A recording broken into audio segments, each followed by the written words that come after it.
Wow, nakaprutas na naman si Doggy, si Labrador. Ano to? Pula. Pakwan. Pakwan at saka ano to yung orange mangga ba? Parang di ko maano kung anong prutas ito.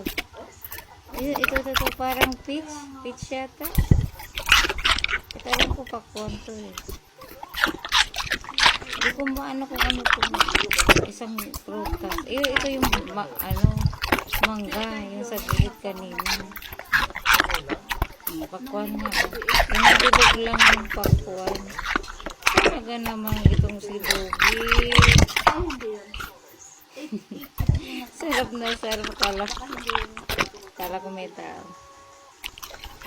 Sarap ng kanyang kain.